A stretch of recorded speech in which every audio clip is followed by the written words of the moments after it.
I'll call to order this May 10th meeting of the Planning Commission, Montpelier Planning Commission. First, we have to approve the agenda. We have a motion to approve the agenda. I move to approve the agenda. Okay. I'm not sure if that's technically supposed to be a motion. I always second guess myself when I say that. But whatever it is, do we have a second? I'll second. Okay. Those in favor of approving the agenda, say aye. Aye. Aye. Aye. Okay. Agenda approved. Brings us to comments from the chair. I do have a couple of things to note. The first is that it's kind of a two-part thing. Hopefully everyone's aware of the equity survey the city's doing. And if you're not, look it up and participate. That's a pretty neat thing they're doing now. Hopefully it turns into action. And Marcella had raised in an email, like whether we want to include the equity survey. So I guess I'd like to briefly mention that. Looking at it, it looks like the governance chapter would be the appropriate place, but I believe City Council is in charge of that. What do you think, Mike? Sorry, I'm not Mike, but I was more thinking, if I had read it correctly, in the assessment, there was a mention of like an equity plan, like the equity action plan. This will help inform the development of the equity action plan. And that's the thing I'm thinking we would want to reference or incorporate, less the survey results itself. I'm on a meeting.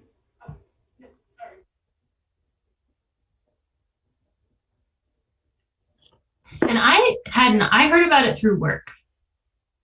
So I don't know if I'm like not on the right lists or what, but if everyone else heard about it, I'd be curious how. And Yeah, I heard about it from my old neighbors. yeah, So not through, I heard about it through work via Surge, Central Vermont. Surge. I had not heard about it. That's what I was thinking. Yeah. I heard about it from a couple of places, but the biggest one was I'm on this email list with people who are interested in police reform in town, and they sent it around. We should have sent it to staff and commissions. That's a lot of people. True. Yeah, so sorry for I got distracted there for a second. I mean, for where things can go once these get developed, I've been trying to focus on the core chapters that are necessary and required for us to be able to move the plan forward. But we can always add as many chapters as we want. So even the governance chapter has kind of, and arts and culture have kind of been set off to the side. If we get the time to get to them, great. And I think we could certainly have chapters about a number of topics that aren't required, but I've worked in communities that did public health as a chapter. And we've talked internally here about, how we tie in the questions of social justice, equity. Should there be some kind of chapter that addresses those as its own chapter within the plan. And I think what we'll do is probably, as we work our way through, a couple of these they're doing their own work right now, so it almost doesn't make sense to wait until they're done anyways. That's one reason we put public safety off, is there's actually a public safety commission that's working on public safety issues and coming up with a plan. And so we're kind of letting that process run itself through, which should be done in July or August. And then I'd be able to kind of pick up what they've got to kind of build that part of the plan. And so at this point, I'm focusing on these 6 or 7 chapters of the 10 or 11 that are required. There'll be a handful of them that'll be left. And then we can add other ones on as we see fit. we may go through and prioritize them to go through and say, look, I don't think we have the time to do 4 extra chapters, but we could easily do 1 or 2. And these are the 1 or 2 that we think are the most important. Let's prioritize governance and equity, or whatever we decide to go with. Okay, so to remind me, who are we thinking was going to spearhead the governance chapter? Was it going to be the Planning Commission or someone else? I was going to probably work with the city manager and their assistant city manager to kind of go through, because a lot of that comes through administration and city council. So having them kind of take the first draft at it would kind of set the table for the Planning Commission to then review it and integrate it into the plan. Okay. We still, as the Planning Commission, have to do the land use chapter, so we still have that out there for on our work to-do list. Okay. If you just do us a favor when you go to do that later on, just pass along that there's an interest from us in including the equity plan in that chapter. Yeah, the other thing I was going to bring up actually was segue as well, because Mike brought up art and culture, and that was the thing I was going to talk about. I personally have not forgotten about our discussions about the art and culture chapter, and I had actually done an outline before, which is on the website. So I'd be happy to, if Mike feels like he needs any more to do a draft of that later on, I'd be happy to help you with that, Mike. Just let me know. But it looks like that outline does have like a draft version of everything we need for it. Just not any written chapter, obviously. Okay. That's all I have. So next we have general business, and we don't have any members of the public. So we'll pass right through that on to approving the minutes from last time, so everybody can take a look at those.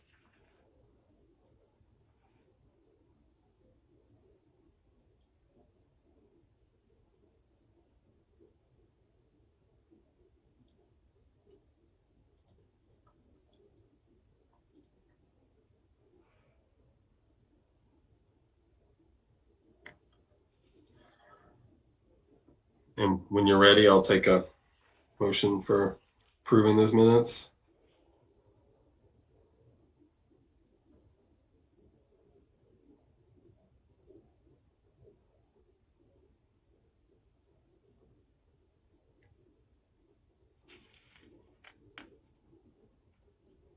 I'll move to approve the minutes.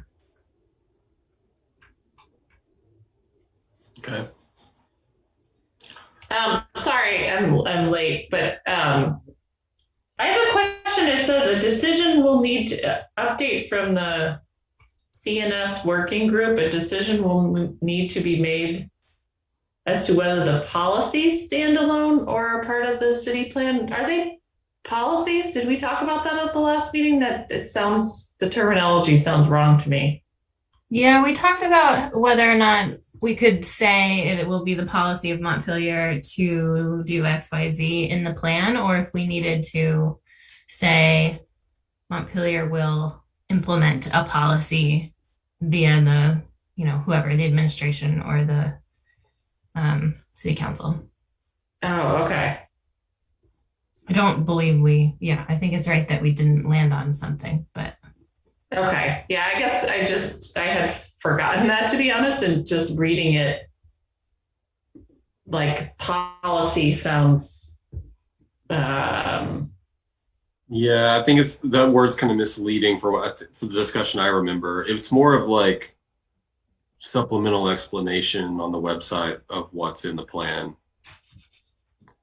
I mean, that's how I think of it, but correct me if you think of it differently, Mike.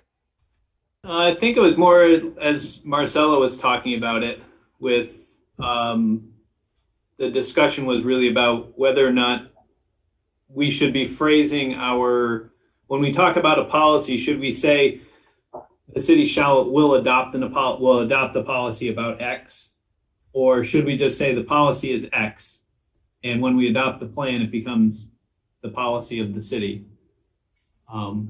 And I know we had a conversation about that. I'm not sure if that's clear in the minutes that that's what we were talking about, but that is what was discussed, at least that was my recollection.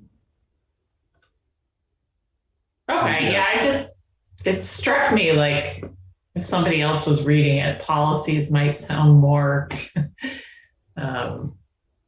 definitive, or I don't know, confusing.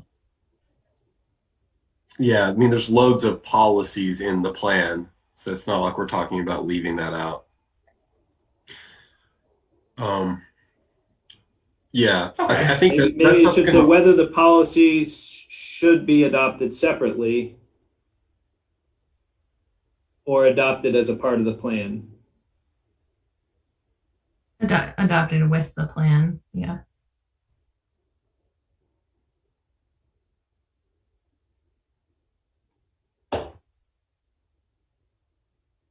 Yeah, I guess I don't know if anyone actually reads these sites on the website, but I feel like if somebody did, they might be confused as to that, what that means. But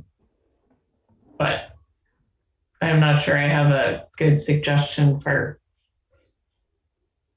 I would suggest phrasing exactly as Mike and Marcella did then, about like with the details and the nuance about when we include a policy, will we state it directly, or will we leave it for later to be stated directly or elaborated upon?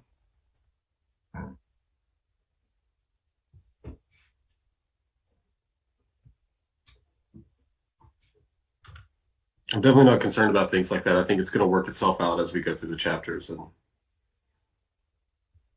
and when we have a context in front of us, I feel like we'll know what we want to do.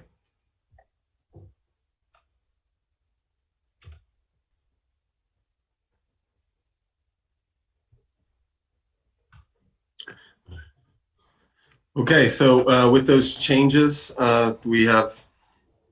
Let's try again. Let's get a new motion since we have some changes. I move approval of the minutes with that change. Okay. Do we have a second? Second. Second from Marcella. Those in favor of approving the minutes with the stated changes, say aye. Aye. Aye. Aye. Okay. Minutes approved. Fun stuff. Okay, so next we have, the main course here for the night, which is historic preservation chapter and the implementation strategy, and we want to vote something out. I'm thinking we start with the implementation strategies or implementation. Yeah, you know what I mean.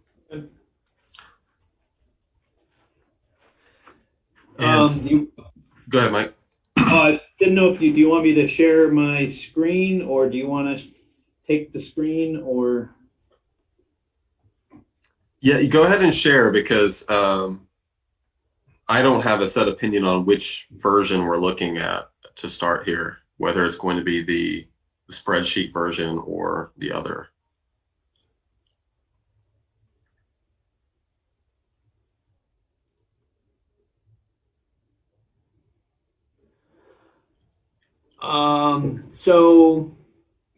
So this one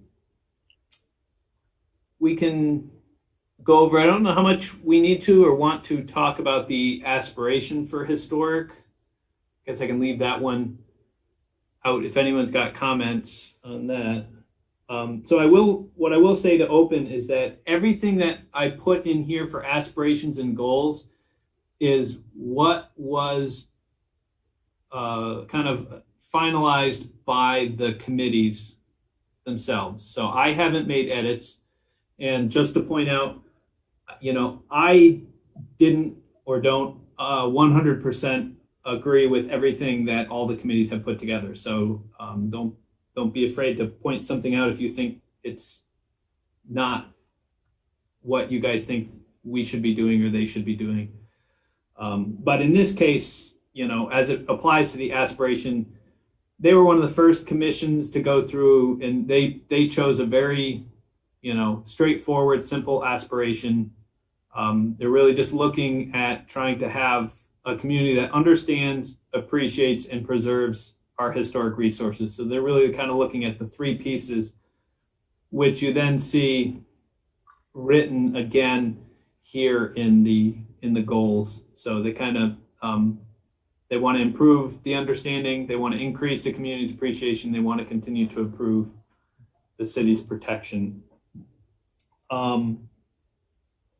So I know there's been a lot of conversation about, the goals and then kind of this, applying benchmarks or measurables to these. And I think if we're going to, I think my recommendation or my thought is that we should keep the goals as they are, because I think the goals are reflective and break down. The idea of the goals is to break down the aspiration into bite-sized pieces. The strategies to improve our understanding are going to be different strategies than appreciation or preserving. And so we really want to kind of break things into a couple of pieces that we can then implement with different strategies. And then we had within the office, we've had a lot of conversation about what I think John has brought up a lot, and others have as well, which is how do we get some benchmarks or some measurables in here?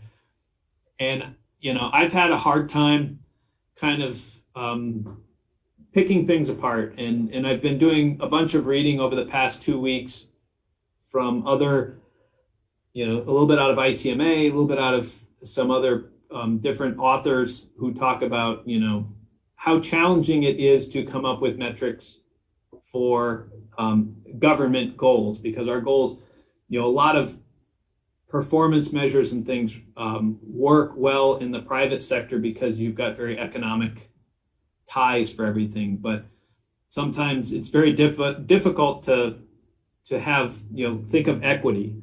How do you start having measurable goals with equity or racism? And some of them are they're just inherently difficult to put these things in. And so they talk about a lot about internal and external. And in some cases you can measure them, in some cases you can measure pieces of them.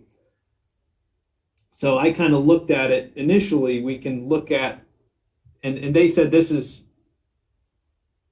a poor way of doing it, but it's an effective way of doing it nonetheless. And that is by using your benchmarks as an evaluation of your strategies. So say, for instance, you can have a checkbox. One of the strategies is to do the historic scenic study. So basically, where is the State House dome visible? We used to, in our zoning, have regulations that would say if the State House dome can be viewed in these areas, you can't build any project that would block the State House dome. We no longer have that rule in effect because we just don't have the specificity of in one of our plans. So we kind of need that plan replicated so we can readopt those rules. The benchmark is really a yes, no. Did we do this or not do this? In other cases, we can have measured outputs. So you can have these kind of yes or no, or you can have these measured outputs, things that we do. Again, these are back to strategies. You're not really measuring the outcomes. We're going to do 24 community outreach efforts, which is community appreciation. They have the historic outreach program. If you're going to do 3 outreach episodes a year for 8 years, you might go and have a benchmark that says we're going to do 24 of them. It doesn't really measure the output, which would be the best thing. If you could measure outcomes, you'd be better than measuring outputs. So your outputs are what we do. We do the outreach and we do the training to the public. But that's not really measuring community's appreciation. That's measuring we're doing things to help the community appreciate it, but we're not actually measuring the appreciation, which would be the outcome. So measuring outcomes are things like, and I don't have any for historic, but if we were doing housing, we might have an outcome that says we want to have 150 new housing units. We're not going to build any housing units. I won't build any housing units. The city won't build any housing units. And yet our goal is to have 150 housing. Our benchmark would be to increase our housing by 150 units. That's an outcome. And that's actually very, very direct and is exactly what we would want to have as a benchmark and a measure. At least that's from the books and articles I've been reading. That's kind of the gold standard, but it's hard. What they point out is it's hard for government because a lot of what we do is not tied to these types of things. We can measure outputs. As I mentioned, we can say we're doing 24 of these and we're doing 8 of those, and we can have a box that checks off how many of them that we do, but it doesn't necessarily directly tie to, how do you measure a community's appreciation? I mean, you can do a survey before and you can do a survey after, but it's a tricky one to do. So one thing I wonder is, what do people think of it's like, yes, some of the goals are not directly measurable. Would people be in favor of wording them as such? Like for goal number 2 here, can't measure appreciation very easily. So to phrase it as create opportunities to increase the community's appreciation, which is something that's measurable, whether or not we created opportunities or not. Or does it not matter that much and we should leave it? I don't hate that change to do increase opportunities. Wait, can you say it one more time? I said create opportunities to increase the community's appreciation for its historic resources. Right. Okay. So it'd be like that was sort of their education and outreach. Hey, I'm sorry. Can I butt in real quick? I'm sorry I'm late, guys. I apologize. I'm in Nebraska right now doing some family stuff. But where exactly are we looking right now? We are just starting looking at the goals and strategies for the historic preservation chapter, and so we're talking about the goals. And Mike was just talking about he was referring to some of our previous discussions about creating benchmarks. The way I think it was just measurables, making things more measurable, and he was just pointing out how some of these things are basically impossible to measure. Is this the goals / measurable objectives tab in the spreadsheet? Yeah. Can you see Mike's share? Barely. It's really small on my screen. Oh, so I could try to make it bigger here. It's more on my screen than anything else. I just have a really small screen in front of me.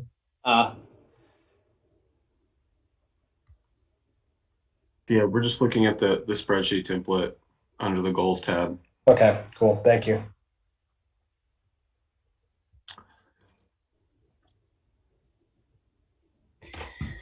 So what do you guys think? It is an idea to kind of do that. It would lend itself to doing that. Some of the other chapters will be easier. Like I said, when we look at energy, I think energy does have a number of benchmarks that we could do. And my recommendation for there would still be the same. I wouldn't want the benchmarks to be the goal. I would rather have a goal and then have a benchmark that helps us evaluate our success or lack thereof of accomplishing our goal. I would see the benchmarks, but we can word our goals better to lend them better to a benchmark, as you said. I'm not against your idea to create opportunities. I think if they these feel all more like part aspiration and part strategy. Yeah, I think that's okay because it's a goal.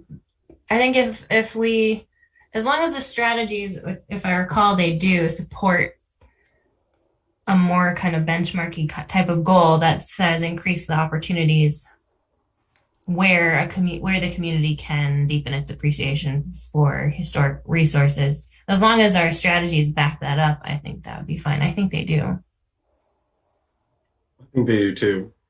Yeah, I think the goals were intended to kind of be the what. What are we trying to do? We're trying to improve the understanding. We're trying to increase appreciation. And then the strategies in the next tab are how are we going to improve that understanding?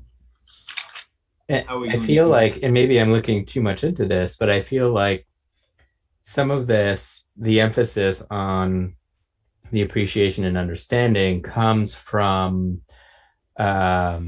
some of the pushback or the misunderstanding that was expressed during the last zoning rewrite and when we dealt with the historic district and the changes that were proposed there. So, which is why I was thinking these strike me more as strategies.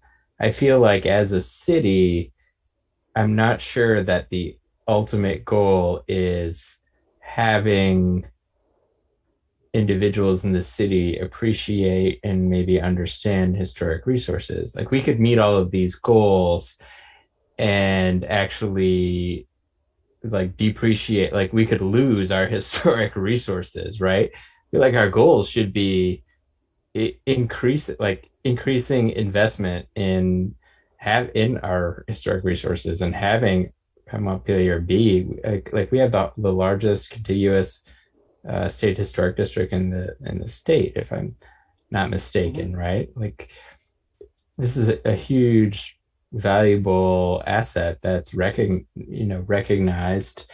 at the state and beyond. So I feel it seems like having people understand and appreciate them is a way to get them to be stewards of them in the future and to understand to lead to us improving our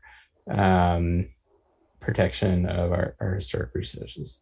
Does that make sense, or is that resonating with anyone?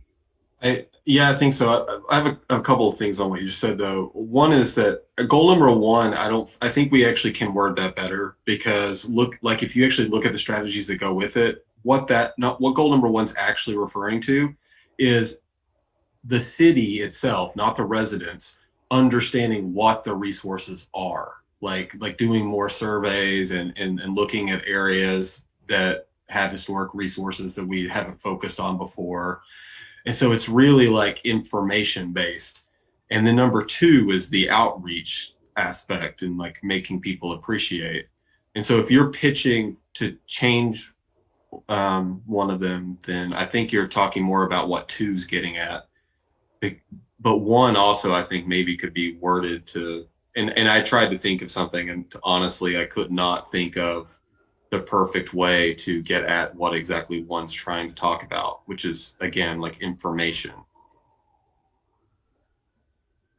Yeah, that makes sense. I did misread one to think more about the residents. I think it's easy to do that. Yeah, I think Kirby's got what the historic preservation's intent was. That it's kind of, the HPC's, as the city government, our understanding of the historic resources, because we can't develop these other 2 and 3 goals without an understanding of the resources. Maybe something like identifying historic resources. Maybe that's a better way to put what that's getting at. And number two, I'm open if John has some language to get to better get at the heart at what appreciation leads to, which is what I understood what he was saying.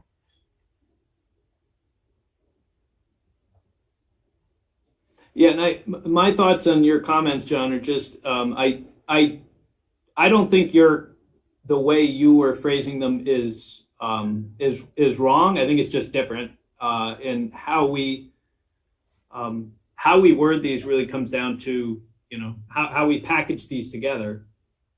Just impacts how we are setting up the strategies, because the strategies implement the goals, and I think you're just kind of packaging them a little bit differently, rather than looking at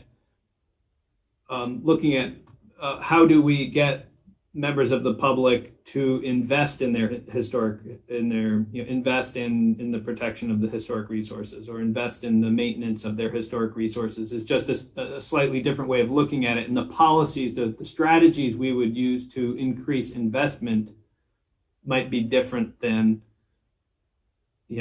focusing on the protection of the historic resources. So I think it's just either way, I think would work. Well, I know it doesn't fit the format that you prefer, Mike, because you prefer starting with a verb that's like an up or down type verb. or continue, which would be, but I think the number one, I think it better describes what number one means, is to say to identify and understand Montpelier's historic resources. And if you want, better. I mean, I could, if other people agree, I can certainly make that change. So the original framework, and I'll just go and just take a step back, was that what we were trying to do is in the state's planning manual, one thing they were recommending for communities to look at is to try to identify whether you're going to maintain, evolve, or transform. And that would help to frame how you approach your strategy. So if you're establishing a goal, if you talk about it in these boxes, then it will help you to understand, okay, if we need to improve something, then we're going to need to maybe do more than what we're already doing, or we may need to, how do we kind of look at those? But I think what I've found is the historic resources working document that we have, it has already changed significantly. And I think once we've gotten to here, we're talking about how we communicate this to the public. And I think we can go through and leave this structure behind as long as we keep the thought. So my thought is, I think that's perfectly fine to go through and take it out of the improve the understanding. If your way says it much better, but it says the same thing, that we haven't lost the intent of what they're trying to do, which is to increase the understanding or improve the understanding. But it'll say it in a better way. So what about improved documentation? Is that what we're talking about? We're talking about learning more about what historic structures and development that exists that has not had a historic preservation focus yet, or at least that's part of it. And that would be, presumably that would be documented somehow, right? Yeah. I mean, would it be helpful if we skip ahead to the strategies, then come back to the goals after everyone is familiar? And under the strategies, we have which goal is associated. So if everyone remembers that one is about information, identifying resources. Number 2 is about outreach and appreciation. Number 3 is about protection. We could possibly go ahead to the strategies, then come back to the goals to see. But is that all right? And you see over here in the right column, these 3, G1, G1, G1, these are the ones that went to understanding. So this was based on the format. We looked at this last time, so I won't go into it a lot.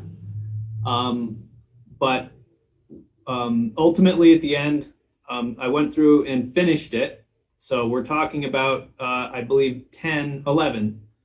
There are 11 things that the city does to advance our historic preservation goals. And so the understanding, the HPC wants to do more historic surveys. So we've got a historic survey program. Separately, we've got this historic scenic resources. This is that dome, the State House dome survey that they want to do. It's a one-time study. The CLG program. We talk about the historic preservation outreach program. This is where we had collapsed in all of their outreach efforts because they had talked about wanting to have walking tours, updating the website, identification of education material here in the office, their design review guide for applicants. That's kind of all lumped into this outreach program. Designated downtown program makes us eligible for grants, historic grants. There's a lot that goes in there. Policy on city-owned buildings. Basically, we establish a policy of maintaining our buildings in accordance with Secretary standards. Capital complex agreement, that's still out there. That would be a separate thing. That's part of G3. That's part of preservation. So these are kind of tying into preservation, How do we preserve those things? We can preserve our own buildings. That's how the state does their stuff. Tax stabilization is another program. It is written in there that if you maintain a historic building, it makes you eligible for a tax stabilization. It's why we have the design review rules in the Unified Development Regulations, which are the zoning bylaws. And then we study preservation program for owner-occupied houses. This is something HPC wants to do. Again, there are things in here I don't think actually will work, but that's one of their goals. And then our grant writing, and this is stuff that we do already. The only thing really is to study. What they want is in number 10 is really simply is that there is a lot to help any commercial property. You can get tax grants. All of these grants down here are all eligible for commercial historic buildings. If you happen to personally own a single family home that's historic in the historic district, you have to meet all of our design review requirements, but you get none of the tax stabilization, none of these grant programs you're eligible for. So what HPC wants to do is to research some opportunities that the city of Montpelier could locally come up with some options for owner-occupied houses. So it's not establishing the program, it's going to study options of creating a program. So that's what number 10 is. So this is really the 11 things that between HPC and city staff that we do. Many of these things we already do. A couple of them we're expanding on them, and we're kind of making programs where we just have ad hoc things right now. We're kind of saying let's group them together. But this is how we would accomplish those 3 goals that we had just talked about. Okay, so a couple things. Everyone, make sure you see how the goals associated to each strategy, because we're keeping in mind how we want to phrase the goals. But also, I'd like to just open up the floor to anyone who has specific comments about specific strategies, especially if there's any changes desired. And if no one has anything, or if they still need time to think about it, I have 1, maybe 2. Is number 10 like written in a way that we can do something about it? Mike, I guess that's a question for you. I can read it for those who can't see it. So number 10 says, many programs exist to provide incentives to offset some of the increased cost of meeting preservation standards for historic commercial properties, including grants, tax credits, and tax stabilizations. Owner-occupied homes have access. Oh, yeah, it should have, probably need some wordsmithing. Any similar opportunities, but may need to meet the same requirements as commercial properties. The HPC would like to conduct a study to see what options the city has to create a program to help those properties with some financial assistance. If it is viable,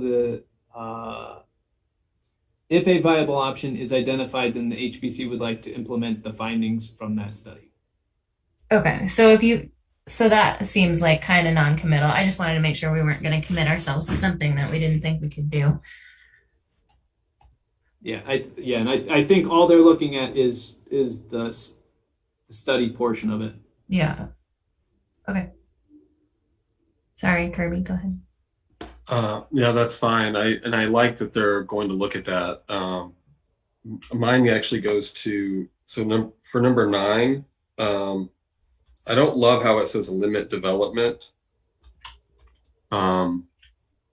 The zoning regulations are perhaps the most well-known set of local regulations and are used to limit development in order to protect and promote the health. I don't think our plan is about limiting development. In many, many places, it's very much about not doing that. And that's not how I view what the zoning regulations that we passed as something that's like the goal is to limit development in any way. Yeah, probably not the best word. Probably not the best word choice there. Right, but if you're into historic preservation, I mean, you might want to limit development. That's kind of arguably like a goal of historic preservation. Like I said, arguably. But anyway, I think to make it fit better, we can just make it say the local regulations are used to delete everything up into to protect and promote the health. So it just says they're used to protect and promote health, leaving out the part about limiting development to do that. Ooh. Is that a change that's okay with everyone? I'm fine with it. It seems like the whole sentence is unnecessary. Like, we don't need to explain what zoning regulations are. That's fair. I mean, I guess it gives some context or some, it's like an introductory sentence for the yeah, I mean, a little bit. How much do we want to focus on cutting out words? I don't know. Go ahead, Mike. Yeah, and I think there'll be a little bit of wordsmithing that'll come around later as well, because we also talked about, whether this, ultimately you're going to see unified development regulations showing up in every single chapter. And the question is, should they all be referring to one singular, should they all be going back? In which case you would want to have an introductory sentence to explain what zoning is, and then you're going to have all these bullets, because eventually we've got to go back and connect. When tax stabilization is here, it's going to have to be the same tax stabilization as economic development and housing and all these other places where it shows up as a tool. If we're going to make this a consistent list of strategies, there's only one tax stabilization program, and it's going to eventually include all places where it is, unless we're going to just have it different for each chapter, which I'm happy with. I was going to write it this way, in which case the introductory sentence doesn't matter quite so much.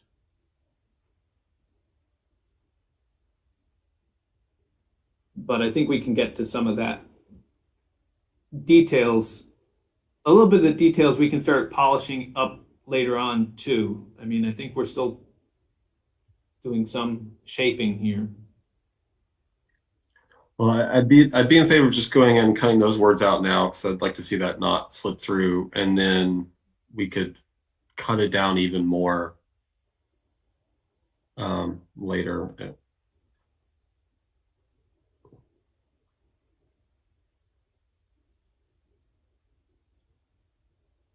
So how about I phrase it this way? If anyone's opposed to taking out the limit development part, speak up. Okay. Well, I already deleted it, so. Fine with it. I think it's fine. Okay. Very proactive, Mike. I like that. Okay. Well, does anyone else have anything? I have another thing I could bring up. Do it. Bring it up. Okay. Strategy 8 about the tax stabilization. So this is a bigger policy discussion, and I know this is something that we do now. I'm not sure if I just want to bring it up because it's a policy thing for us to discuss, but I'm not convinced that there's much additionality here. Like this, and when I talk about additionality, I'm talking about when you have a policy where you're spending money. Are you sure that you're actually changing behavior, or are you just paying for something someone's going to do anyway? And tax stabilization seems to be one of those. So I just have that as a question. Like, is there really additionality here? And I'd also be interested to know what it costs each year. Do we know that, Mike? As I worked on these, what I did was twofold. One was to look at what we are doing already. So I would go to the HPC, and sometimes they didn't even realize some of these were already built in. But I would try to take as big a picture as I could of all the things that we do to try to implement this and try to find these places. And tax stabilization was one of the places where we do have strategies set up to, and I think one of the part of it goes to if somebody's doing a project, you don't always get, it's not an automatic thing. You've got to get city council to agree to it. And so what are the things you need to do in order to get tax stabilization? And most of them come down to economic things, but there are a handful of things that are policy related. So if you want to get part of it, then you need to, you could lose your tax stabilization by taking a historic building and tearing it down and replacing it. it could make you ineligible for tax stabilization. And really the question is, as you say, in one perspective, should we be doing it at all? I think that's a bigger question. In the same way that, should we or should we not have zoning regulations? Is it, how effective is it at accomplishing the goals that we want? I mean, the reality right now is we have it. And the same with tax stabilization is, I think ultimately we would have to look at any one of these to go through and say, are we, Well, so can a property owner get tax stabilization by simply following what they have to do under the ordinance anyway? The zoning bylaws anyway. These are above and beyond requirements, okay. Usually. So a business, and it's stabilized for up to 50% of the municipal portion. So you don't get stabilized on this education, only on the municipal. And it's up to 5 years, and then you've got a couple of bonus points that you could get that could get it out to maybe 8 or 9 years, I think. Okay. But providing salaries that are at a livable wage. So you have to have a demonstration, and you have to provide a livable wage for the period of time that you're in tax stabilization. You need to, so there are a bunch of things that are above and beyond what we require. And usually it's important. I'll stick up for tax stabilizations. I'm a big advocate of them, because a lot of times we need them for larger projects that take time to, let's say, to start making their money. So if it takes, we've got, a potential housing project that may go in that'll take a year plus to develop, and the cost of paying taxes and doing everything during the development can end up affecting the pro forma. And these are, people don't make a ton of money building housing right now. It's expensive to build. It's going to take time to get those units sold and occupied. So usually we'll stabilize the properties for a portion of time so they can help to get their pro formas in order. We've done a number of these, and usually you make the money back pretty quick, especially if you're talking about a bigger project. Pat Malone got one for the Grossman's lot. There he had a large cost that he paid. He got some loans, got some things to help with the brownfield, but a lot of that was a brownfield cleanup project. So, he got a tax stabilization for that. I think Fred Connor got one for down the Granite Shed on Granite Shed Lane right now that's getting developed. Caledonia Spirits got one for their building. Yeah, so I mean, obviously tax stabilization's much broader than just the historic preservation, but I was just getting at the historic preservation part of it. Like if you're renovating and you're saying you have to, if you're renovating a historic property, you have to go above and beyond the bylaws. Yeah, and usually these tax stabilizations, you've got to be putting in a significant amount of money to get into tax stabilization. Because remember, you still have to pay the current taxes. So if you've got, a historic building that's worth $1 million, you don't get that stabilized down. You have to keep paying on that $1 million property. But if you're turning $1 million property into a $4 million property, then we might stabilize half of that $3 million increase in taxes, to help defray the costs of, and then we have to go through and say, okay, well, if you want the tax stabilization, you need to be doing these other pieces. And for us, it helps to be an incentive to get people to make investments in their properties. And ours are not as generous. Berry City has a much more generous, and theirs is 10 years, 100%. And they'll even cover your school portion, which is kind of remarkable. And that's for renovated properties in addition to new ones? Yeah, but I mean, you have to be putting in, the program's usually tiered based on how much you're improving the property. So it could be it could be a new building. Technically Pat Malone's building was a renovation and addition. But okay, we don't need to spend any more time. I mean, that's a really big topic that's like beyond the scope. So I'm glad to learn a little bit more about that though. But I'm satisfied. It's fine. Does anyone else have any strategies they want to ask about or propose changes to?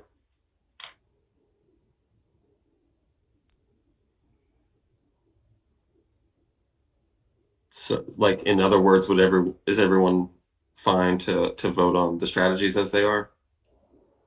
Do we vote on the strategies, or are we going to take it all as a group? Like, go back to the goals and.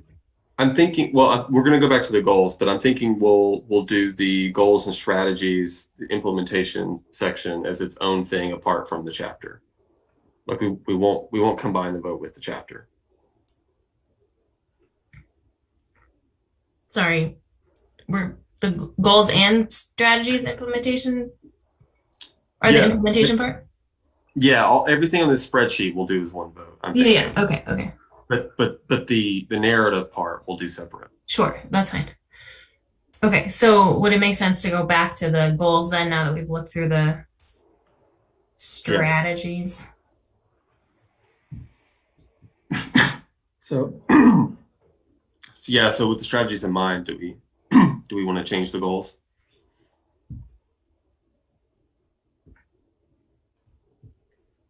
I'm feeling like on the first one, if we're worried about confusion being like Montpelier at large's understanding of its historic resources, we could say improve the city's understanding or of its own historic resources, or improve city government's understanding of its historic resources, or something like that.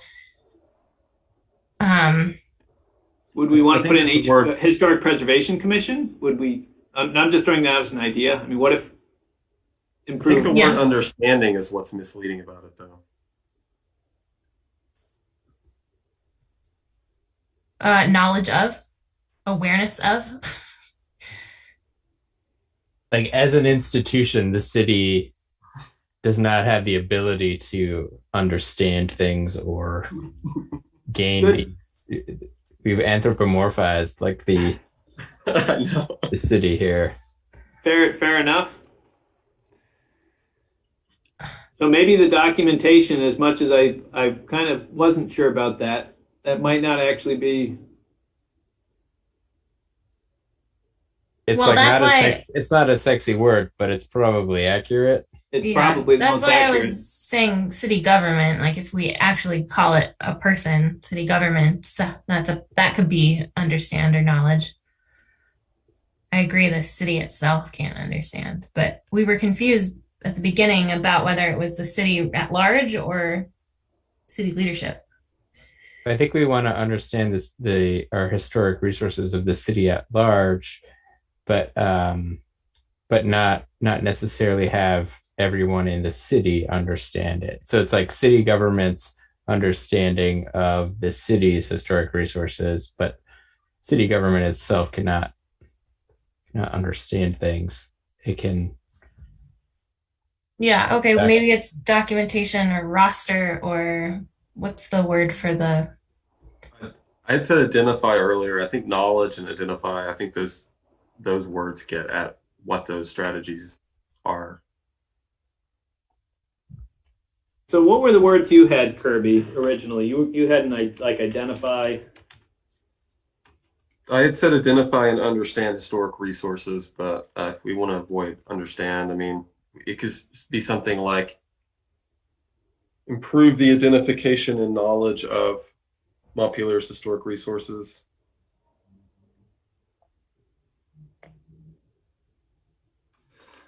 Or identify things that haven't already been identified. Is that part of, I mean, that's kind of what we're talking about with the survey strategies, right?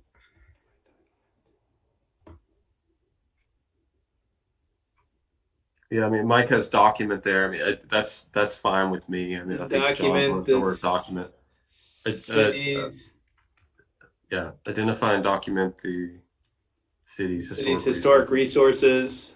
I think that is a huge improvement in my view. For clarity. Identify and document the city's historic resources. I mean, that's not saying who understands it, it's just saying we should identify and document the city's historic resources. And that's really what we're trying to do in A, B, and C, or in, you know, in the goal, in the strategies we talked about.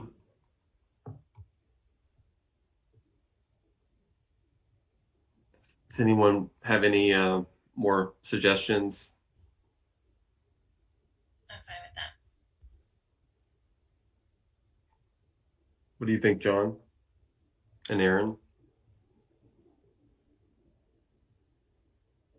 I'm fine with that.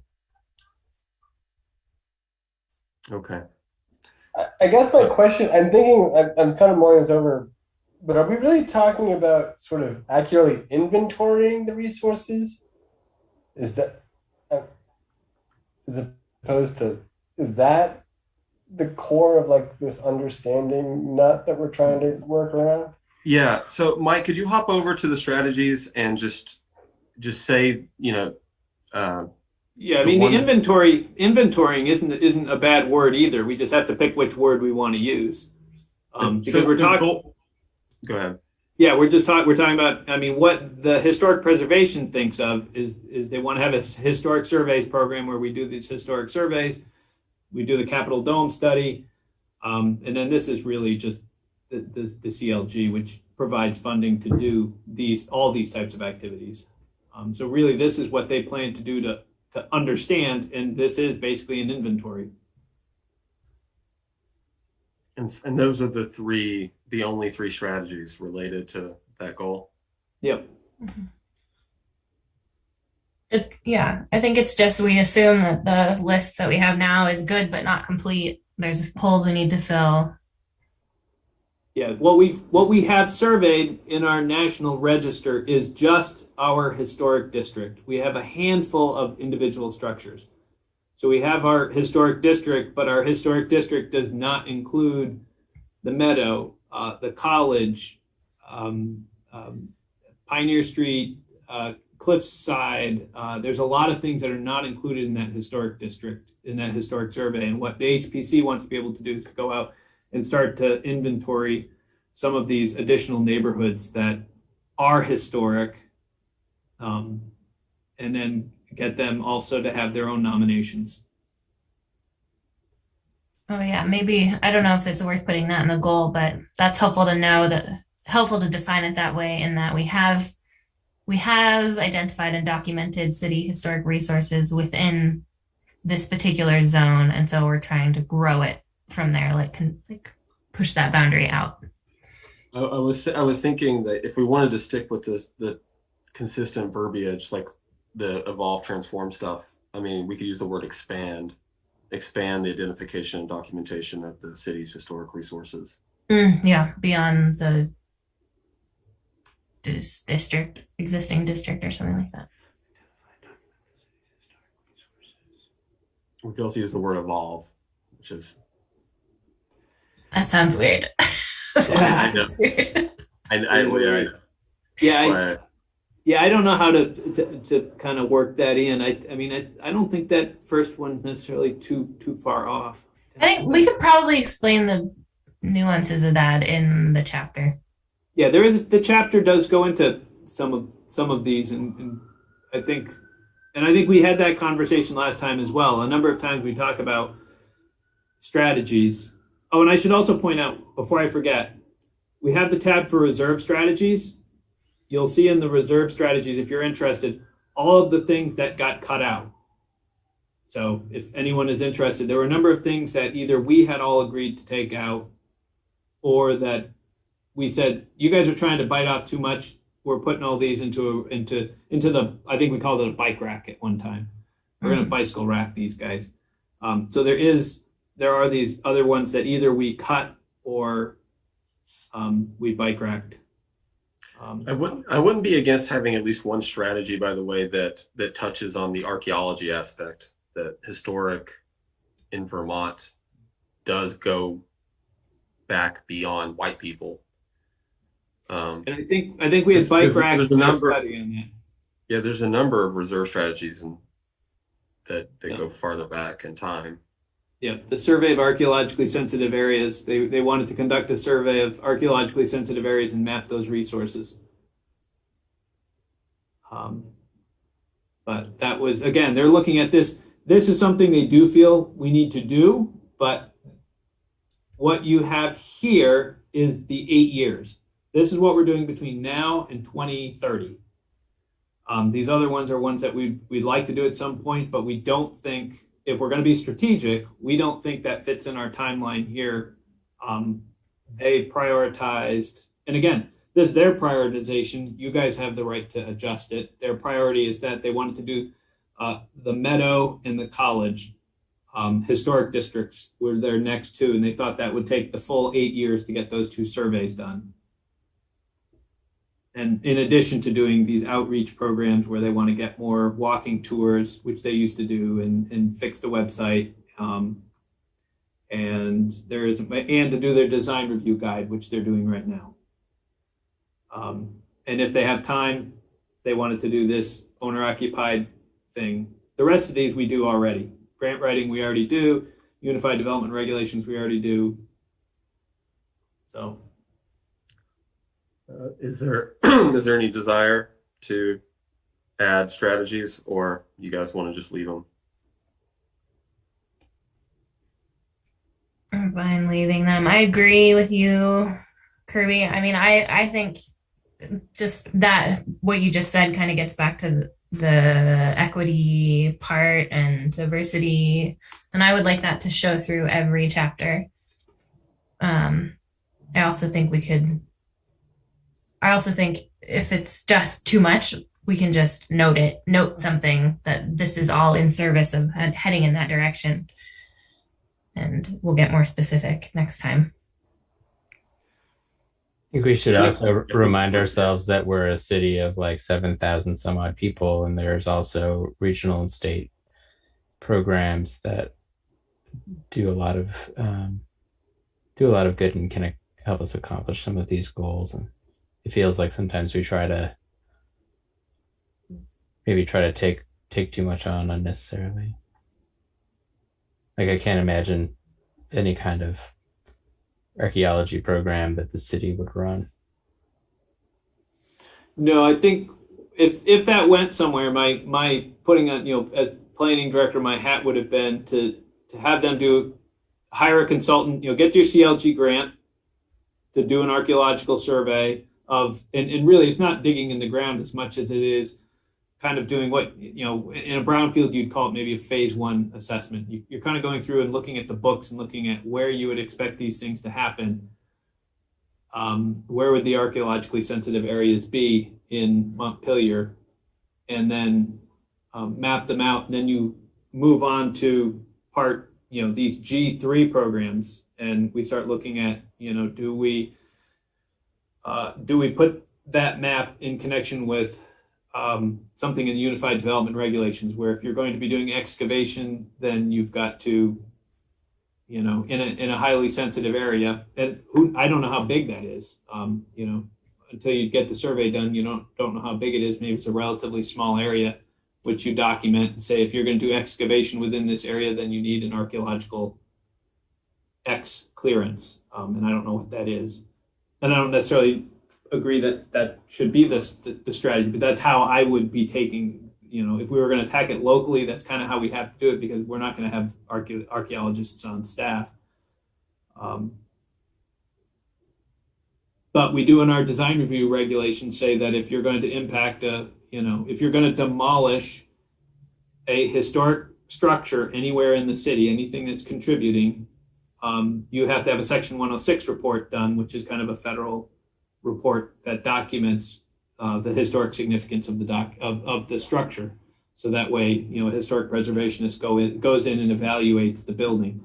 And in some cases, it's just an old building, and we get it documented as to what it is and what's there. And sometimes the report comes back and says, yeah, it's okay to demolish this structure, but we want X, Y, and Z as much as we can. In other cases, it comes back and it says, no, this should not be demolished because of these unique features of this. of this building. But so we do sometimes kind of glom onto some of these federal things to kind of go through and say, hey, we want a report just like that. We want a Section 106 report, even though this isn't, Section 106 is a federal requirement. We ask for that if you're going to demolish a structure.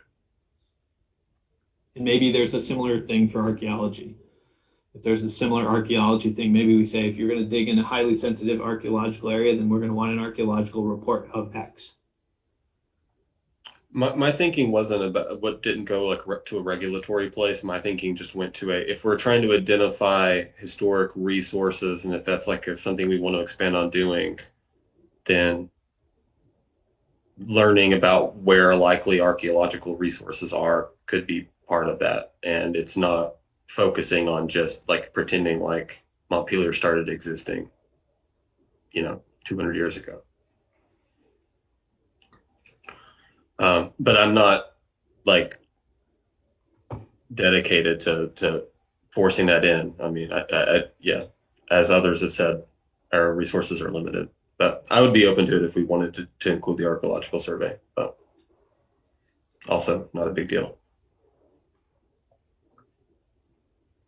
Yeah, I mean, I kind of agree with Marcella that I'm really interested in threading it through every chapter, but I wonder if there's a way to do it, not so much through archaeology, but maybe as we refine these, like adding some focus or, something more explicit in the focus about it. If that makes sense.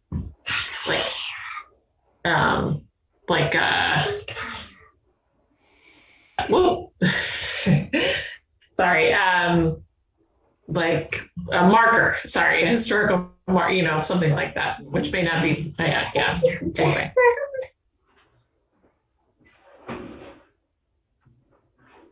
Yeah, I think that makes sense.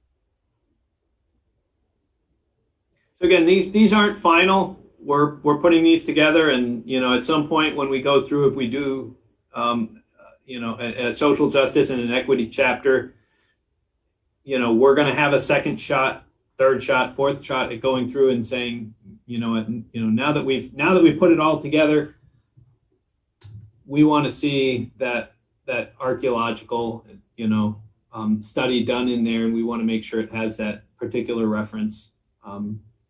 That we're not talking about getting it into G3, which is preservation. We just want it in G1, which is understanding our resources. And yeah, MG2. I mean, that's yeah. Yeah, and maybe outreach. Having people understand and appreciate the fact that there is, and it really comes down to what you find. Once you find something, it's kind of like Highgate is a classic case because it's got Indian burial grounds and burial mounds, and just understanding that that's what's there is one thing. Getting people, the community, to understand that those mounds that you see are actually Indian burial mounds, and that's a second piece, getting people to understand and appreciate those historic archaeological, because it's bigger than just archaeology. It goes to a bigger picture, a bigger story that we want to tell. So if I'm following the discussion, though, no one's proposing adding a strategy right now. I don't think so, no. Okay. In that case, let's go back to the goals and see if everyone's fine with goal 2 as it's phrased. Earlier, we talked about how that could be made more measurable by adding create opportunities to the beginning of it. So create opportunities to increase the community's appreciation for historic resources. Makes it slightly more measurable than increase, because we can at least look at the opportunities that we created, which is what strategies related to goal 2 go to different opportunities for appreciation, such as neighborhood tours and things. Yeah. Do we want to add something about create opportunities, or do we want to just leave it? Are we creating opportunities or are we increasing the number of opportunities? I don't know really what exists currently, if any of that stuff. I mean, the designated downtown program is in support of goal 2, and that exists already. So we don't have much though that exists now. Yeah, they're more trying to recreate some old, rehash some old ideas that they've had. They used to do, they used to have historic walks, and they used to have a number of things like that. And so now they kind of want to bring it back, and they feel if they formalize it into a program, then you've got somebody who can go through, hey, annually, we're going to have our annual meeting for Historic Preservation Commission this week. What's our work plan for this year? How are we going to do public outreach? And I think that's what that's how they plan to use this document, is to be able to, set benchmarks for themselves. We wanted to do at least 3 of these. What are the 3 that we were going to do? When are we going to do them? Who is going to do them? Most of them tie into things like the farmers market and stuff. So that's what that's how they look to use this.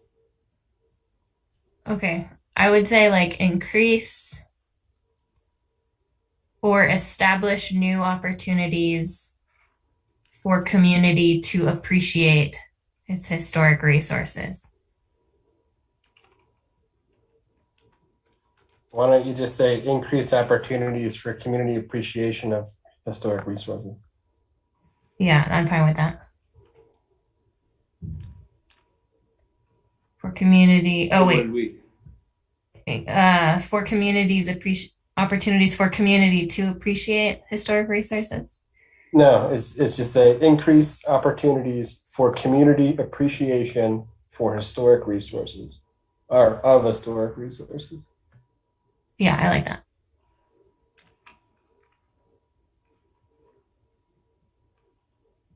So we're increase opportunities or increase. Yeah, that increase opportunities. You can delete what you have highlighted. Yes, all right. Increase opportunities. Appreciation of its of its or of ours. No, I would just say of historic resources. Yeah, I think that's good.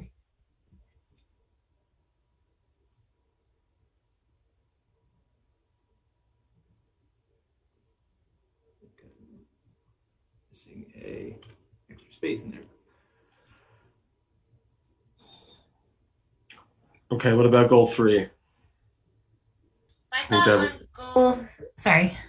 Go ahead. My thought on goal 3 is, it's more. So it's not. I guess I'm having a hard time distinguishing between improving upon cities' protection. To me, like improving our protection of historic resources means like we need to do a better job at what we're already doing. But I thought it seems like they're looking for new and different ways to provide opportunities for people to protect historic resources. So it's less about like we just need to do a better job and more about let's be creative about different ways to incentivize or provide opportunities for people to better take care of historic resources, whether they're businesses or homes. I agree with that. I don't have the sense that we need to do a bunch of things a whole lot better. So and the places where it suggests that seems to be kind of, I don't know, at odds with what we're actually doing. Mm-hmm.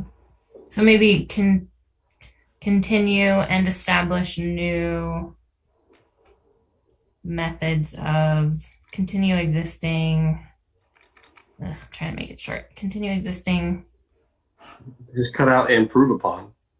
Just continue the city's protection of historic resources.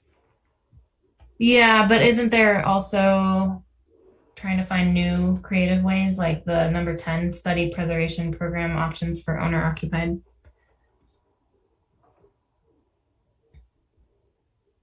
And I would say that grant writing is kind of trying to look for new opportunities. We're already doing that. Yeah. What if we tried to tack this idea onto the end? So what if we had continue the city's I'm still not. I personally wasn't a big fan of how cities' protection of historic resources. I kind of like it. Seems a little. I mean, yeah, continue to protect historic resources. If brevities are whole. Continue to protect. But I thought that the updates to protect the city's historic resources, and this is where I thought maybe if we wanted to, and identify, I'm just going to throw something out. New incentives for new protection strategies. Investment. Continue and create new means to protect historic resources.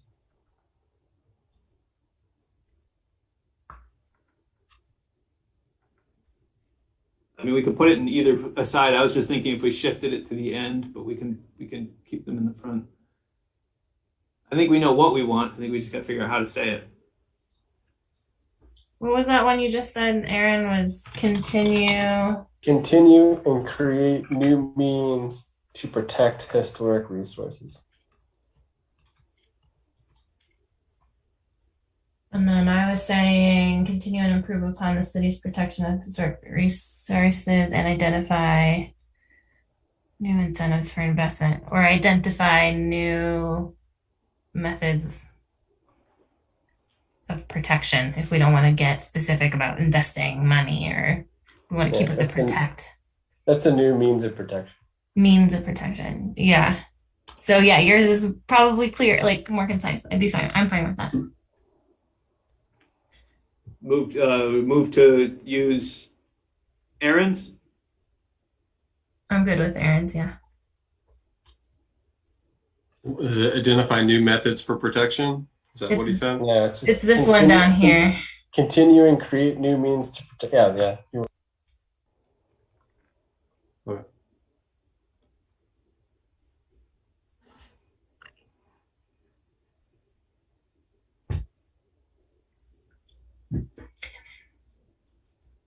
I'll switch it if you guys are.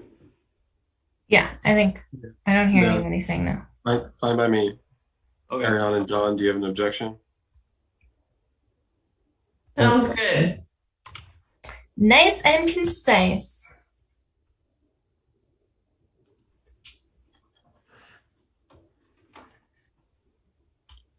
I'm a firm believer in the strunk and white approach to everything. Sometimes you have to write it out super long before you can put it into that super concise thing. That's my process. Yeah, you have to write the words. Let's go over to energy and see how far we get on that. Yeah, we should. For the chapter portion of this, I went ahead and did a little strunk and white with it. So wait, what are the two words you're saying? He's referring to a legal writing book, Strunk and White. Oh, I know that. Strunk and White is not illegal. It's just the Elements of Style by E.B. White and unofficially illegal writing book. Yeah. But their whole thesis is omit needless words. But before we actually move on to the chapter, let's go ahead and vote on the implementation strategy. Does anyone have any? I'm sorry, what are we voting on specifically? I apologize. On the goals and strategies here. I vote to approve the goals and strategies for now and move along. Yes, I'll second that. Okay, so we have a motion from Marcella and a second from Marianne. To be specific, it's to approve the aspiration, goals, and strategies that we have here in the template, and to not include the reserve strategies. Correct. Yeah. So those in favor of the motion, say aye. Aye. Any opposed? Okay, so we've done a thing, an official thing with the city plan now. Feels pretty good. Now I got a decent idea of how you guys are thinking about this, so that will help going forward. Happy to help. Yeah, so earlier today I went through to sort of speed things along here and put in some suggestions. So you'll see I wasn't overly picky. I just really just in places where I felt like it needed to be more succinct, did that.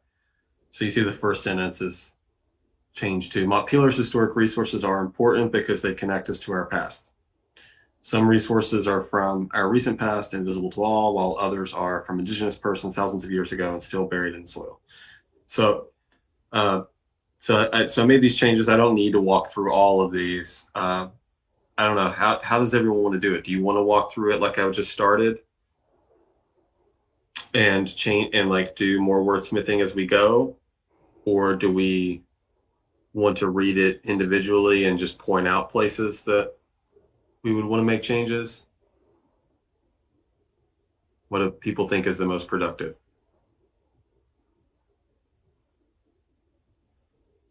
And if we don't have it, I don't know. If we don't have feedback, let's just walk through it then. Maybe we won't do this for all of them, but this is our first one. Let's just walk through it then. Okay. So I'm gonna just read through it. If it's okay with you, Mike, do you feel like you need to do any intro explanation or anything? So yeah, I'll just walk through it. This is the text of the chapter itself, and stop me anytime anybody wants to, or you can wait till the end, either one. So we get through the first two sentences, and then it says historic markers, buildings, bridges, and districts all represent the story of how we became Montpelier. It makes who we are today. We are more likely to recognize a picture of Montpelier not by the people and landscape, but by the particular buildings and bridges that make up our city's built environment, from the State House to the granite sheds. So obviously this is just, lead in background We'll stuff. have some pretty photos, right? Yes. Yeah. The whole point, there'll be photos and those maps that are talked about later will be inserted as appropriate. Yeah. Sheds to the downtown commercial blocks. Montpelier's pride and sense of place shines through its historic architecture. The next one I didn't make any changes for. I just left it Montpelier as one documented historic district and 535 contributing structures, 4 official historic markers, a handful of individual structures on the National Register of Historic Places, and 1 national landmark, the Vermont State House. Montpelier Historic District is the largest in Vermont and is one of the most intact districts anywhere. We've maintained our district over the years through a little luck, the dedication of building owners, as well as efforts by the public at large to fund preservation efforts. I would probably change as well as to and, actually. Yeah. Flows better. And there's 2 efforts there. So, and the efforts And by maybe just and by. Sure. through a little luck, through the dedication, and by, yeah. Supporting, and by the public at large, supporting funding of preservation efforts. We don't have a complete sentence anymore. Actually, we could just take off to fund preservation efforts there. We've maintained our district, blah, blah, blah, and by the public at large. I don't know. And by public support at large.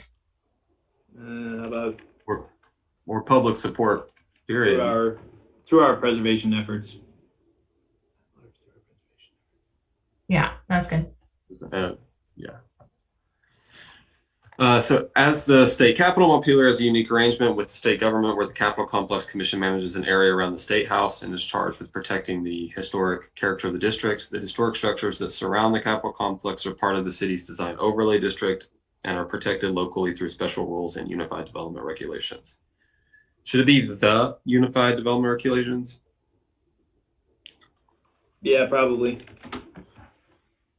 Despite the well-documented nature of the downtown, much of the rest of the city needs additional study and protection. Some older state surveys are incomplete or outdated, and the design review rules and various preservation programs mostly do not apply to these areas.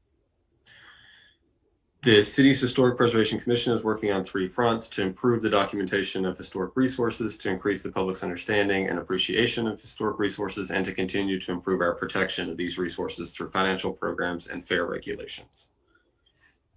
So I didn't have anything there.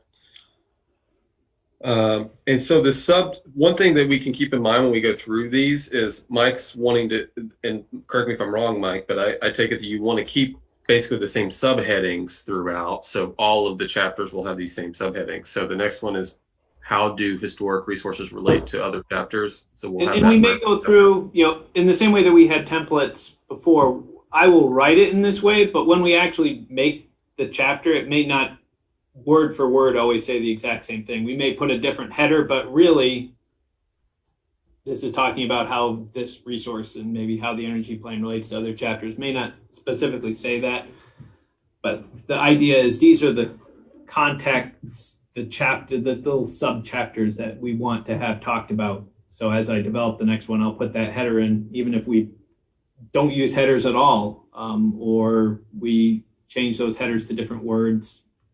That's the idea. Yeah, I think it's a nice thing to do. If someone's if they're trying to read every chapter, then they'll get to know what to expect, which seems like a good thing for this kind of document. I have some suggestions further down, you'll see, for some of these subheadings though.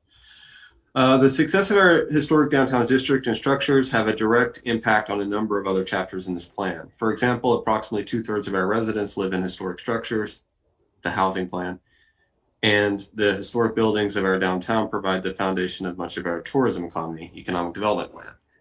Additionally, historic character is found as a defining term in many of the neighborhood descriptions in our land use plan and district and zoning districts. When it comes to the energy plan, I want to make sure that every time we refer to the plan, it's capitalized, and it is. Okay, when it comes to the energy plan, our historic buildings offer both challenges and opportunities. Historic buildings were not built with modern energy efficient materials, so the city must be careful to balance efficiency upgrades with loss of historic integrity. There's also a great deal of energy saved in restoring buildings rather than tearing them down and rebuilding. According to the Vermont Agency of Commerce and Community Development, approximately 11% of global CO2 emissions can be attributed to new building material and construction. Maintaining and rehabilitating existing buildings will extend the life and cycle of these materials and reduce the growing carbon impacts of new construction. Extend the life cycle. Okay. Some final historic resource challenges involve I'm not sure if we need to say final there, but I mean, it's a nitpicky thing. Some final historic resource challenges involve the health and safety of many historic buildings. Built before codes were in place, many historic buildings contain lead paint and other hazardous materials, lack access for persons with disabilities, and were built in floodplains rather than without proper mitigation and resilience to damage. This adds challenges and costs to future renovations, but with proper preservation techniques, these buildings can be brought up to code and still provide all the value described earlier in this plan. So one substantive thing that I proposed to cut out there when I did my edits was the sprinklers. That's partly to acknowledge that we've gotten rid of the residential sprinkler requirement. I understand that there's still commercial ones that are building codes, but I don't know. I just thought it would be better to not try to emphasize sprinklers as important as these other things. Yeah, one of the state programs. The reason why it was in there is that some of the grants that we apply for, especially for commercial buildings, is that historic buildings in the designated downtown qualify for the sprinkler tax credits, which are to help historic buildings get sprinklers added to them if they don't have them. We don't really talk about that too much elsewhere, but that was why it was there. I don't think it's a big loss if it's not included. But the state grants that come through include accessibility, sprinklers, hazardous materials, and facade improvements. But not there. But I'm fine with your edits. I was just explaining that's where it kind of came from. Does anybody feel compelled to throw sprinklers in there? No, I got two little things though. Go ahead. Final historic resource challenges involve health and safety considerations of many historic buildings. I mean, health and safety of the buildings doesn't make sense. And then True. Good point. So take out the after involve. before health and safety, yeah, there's a the.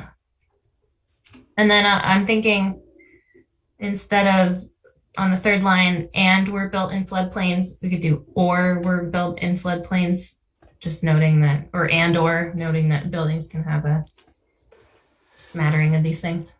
Yeah, it's good. Anything else? Anyone else? Okay. So for the next subheading, this summarize information about Montpelier. I mean, I take it that was like a placeholder type thing because it doesn't seem like a typical one. So I had suggested here that we put summary of past efforts, which is what I think this is. If anyone else has another idea, but again, this is going to be, I'm expecting that these are going to be the same subheadings more or less in every chapter. So. Yeah, so we talked a little bit about this, and I don't know if we finally nailed it down. Whether or not we should kind of make the plan and the website a bit of a clearinghouse of data. We certainly don't have to keep this all in here. We could certainly put it in the city website separate from the city plan, in which case we may not need all of this, but it's been suggested, so I've started to kind of build these things in, but it's an option to consider.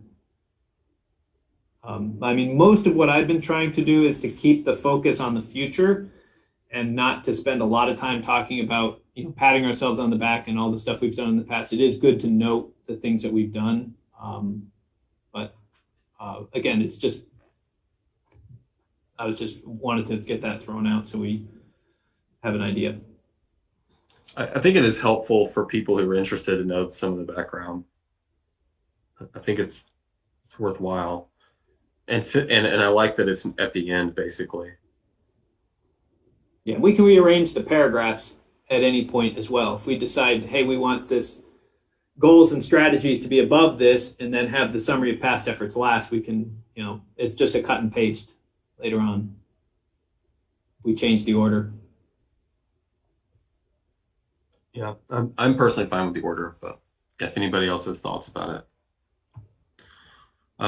Okay, I'm going to continue reading then. Summary of past efforts. Much of our modern historic preservation efforts can be traced back to the Historic Preservation Act of 1966, which was passed. We should probably have a comma after 1966. Which was passed in response to the destruction of historic buildings from highway construction and urban renewal projects. Although Montpelier's historic downtown was mostly spared from highway destruction and major urban renewal efforts, it did suffer the loss of a number of stately buildings during that time. This includes the Pavilion Hotel and the Montpelier Post Office building. In response, the state and city started a number of historic preservation efforts that continue up to today. I'm not going to read through this entire list, but it looks like staff is going to polish this up. I see there's things in brackets and question marks, and so I'm taking this. There'd be a lot of stuff we've got to populate. So yeah, I didn't focus too much on this. I did highlight this one thing where I wanted to make sure you guys know to change that. When was the design review added to zoning? It was like an internal question kind of. But I went ahead and capitalized some things and reworded a little bit there, but mostly acknowledge that there's going to be some more updating there.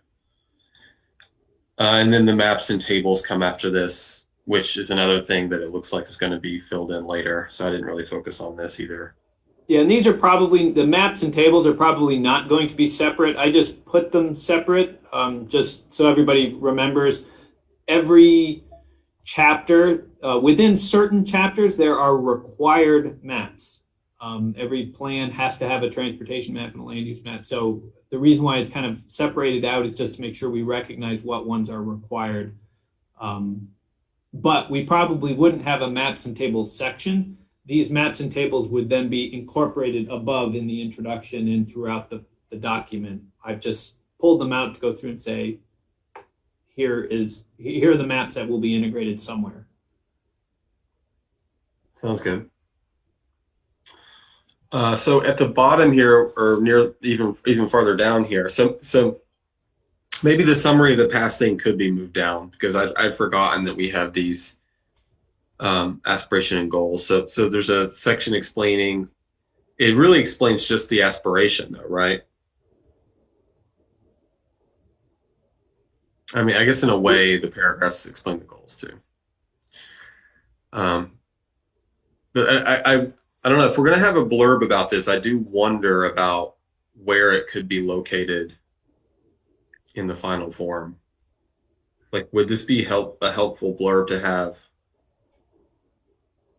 in whichever form the final implementation, like at the top of the implementation strategy even?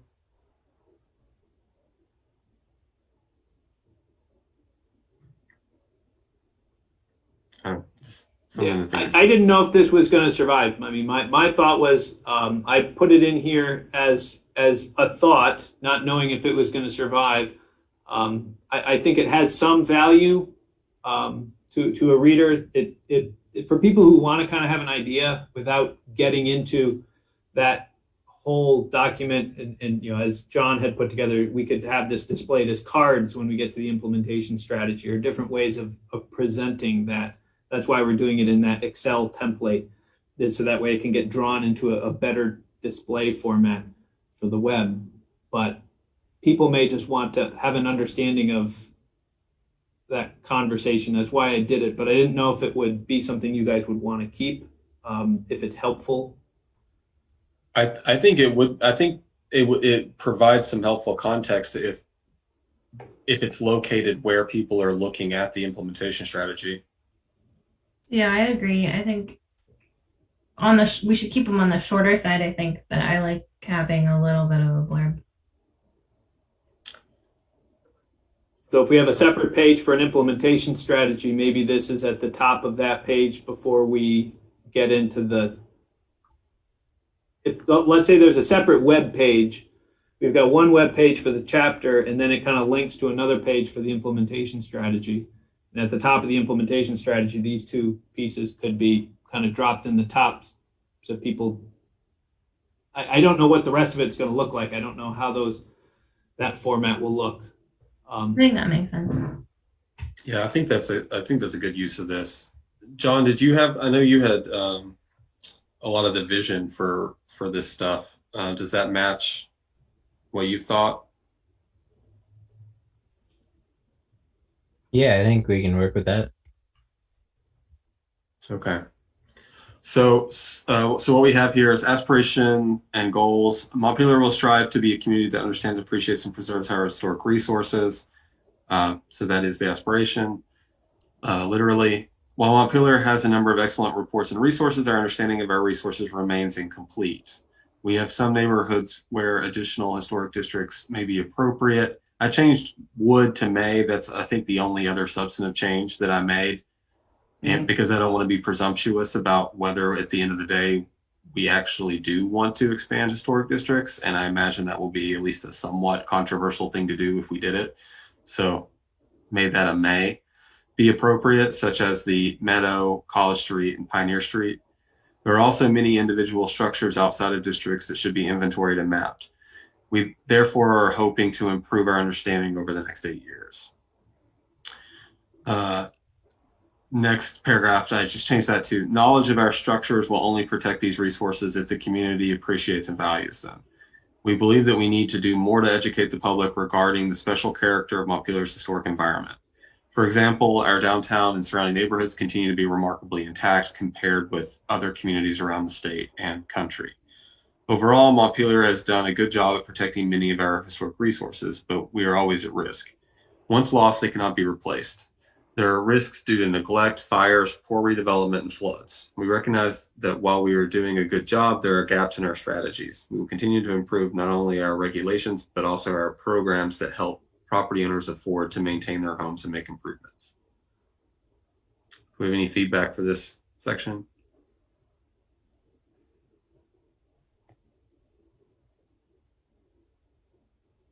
Okay.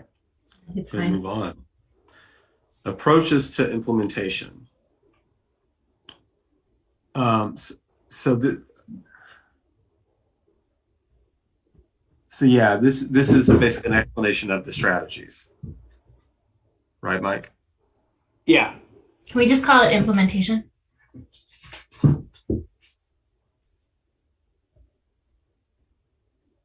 Fine by me.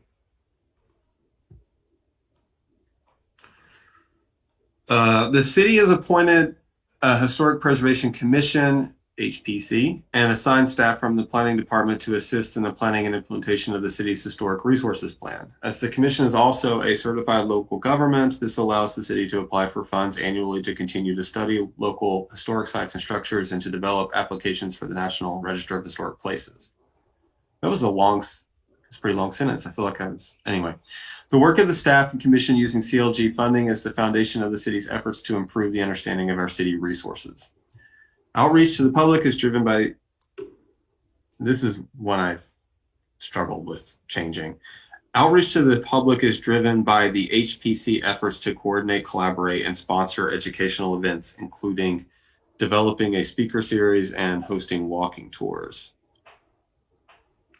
The planning and community development staff will help the commission develop educational materials and to improve the city's website on topics related to historic preservation.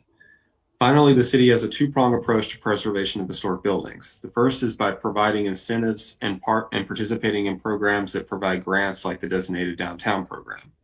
The community development specialist, also part of the Department of Planning and Community Development, provides grant writing assistance to property owners who qualify for these grants. The second approach to protecting historic structures is through administration and enforcement of design review regulations that are part of the Unified Development Regulations, also known as the zoning regulations. The planning and zoning administrator can assist with applications for projects in the design review overlay district.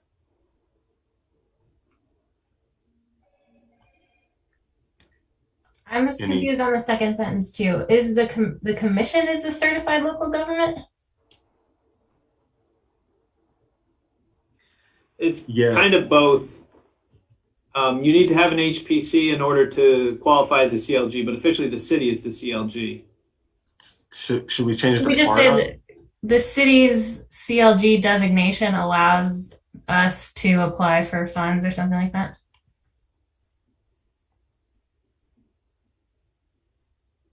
Montpelier's certified local government designation allows the city to apply for funds.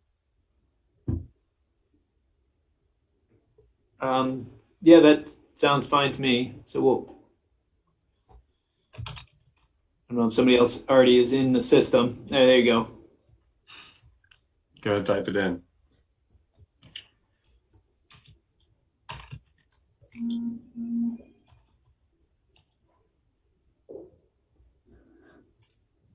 Thanks.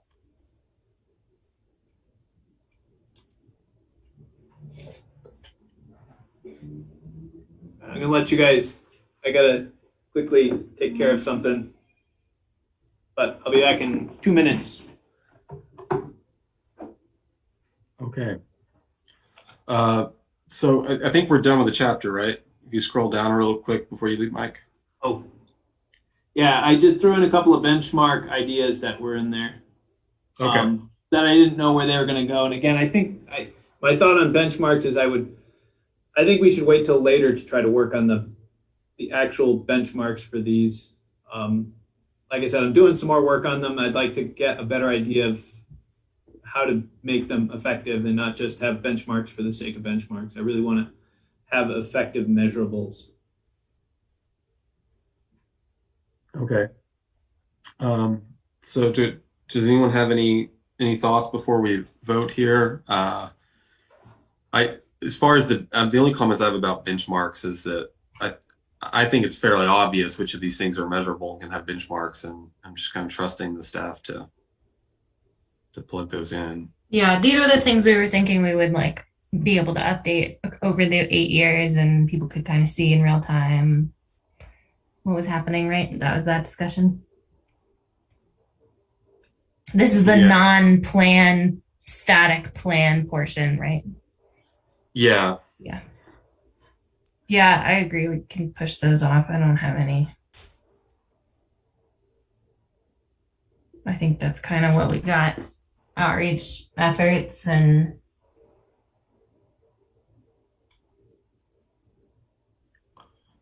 I don't know if there's a number of new districts that's actually that's a goal here. I mean, I don't think that. yeah, it might be structured. We may decide that 0 is the right number. Right. So maybe it's zones considered. I don't know. But that's not something we need to decide for voting. We should just figure, like, whoever's going to do the work, we should just have them tell us what the best way for us to measure what they're doing is. If it's, if they're going to consider, if there's a survey, we can, there's some way to break up and show what they're doing that will allow us to land at 0 new structures if that's what is appropriate.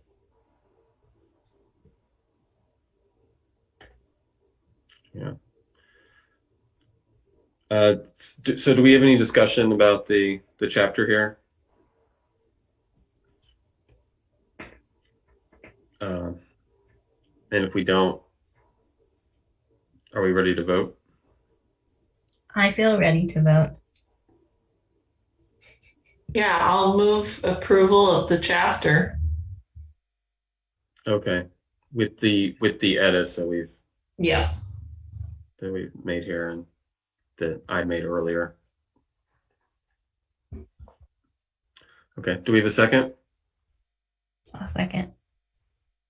Okay, so those in favor of approving the chapter with all of the edits displayed here, say aye.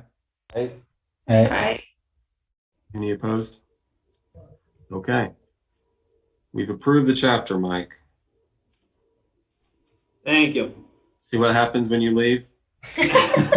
Major things. We finally get some work done.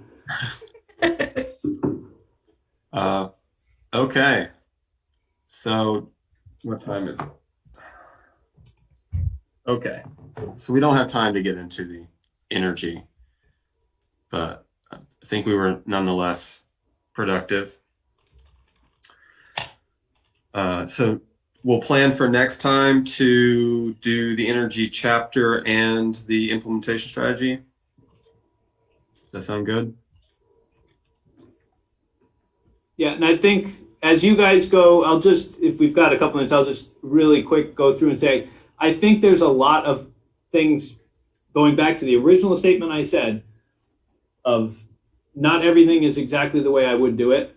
I think there's a number of things. I think I can see compressing our aspirations into 2, and there are 19 goals, which I think it's tricky, but I think there are probably ways we can compress a number of these.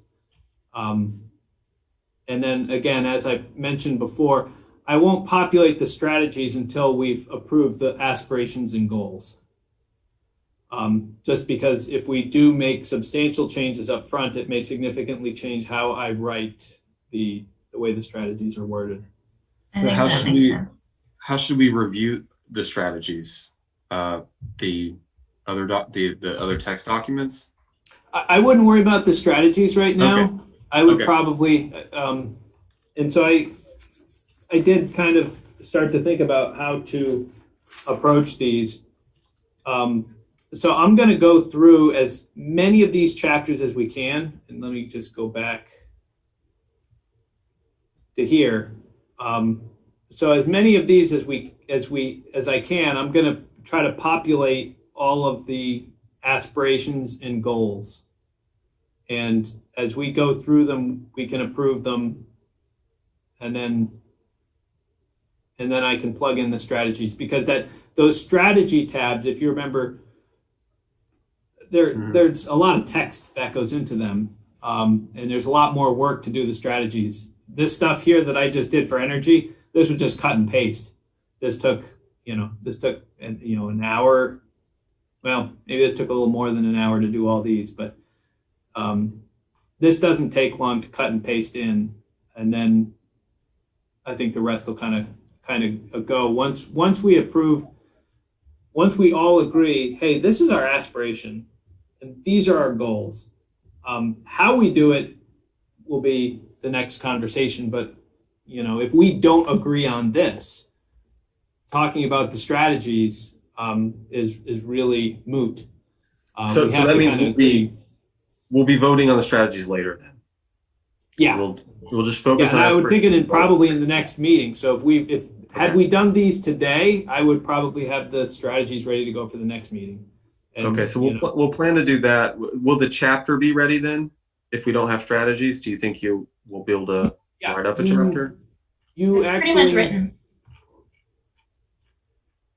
have the chapter already. Yeah, we have it. And that's one that Barb has edited previously. Barb has an edit here on the left. So hers energy plan BC is Barb's, and energy plan chapter is what I had written. Okay, so I have a question for the group then. Did everyone like the pre-edits that I did today to try to save some time?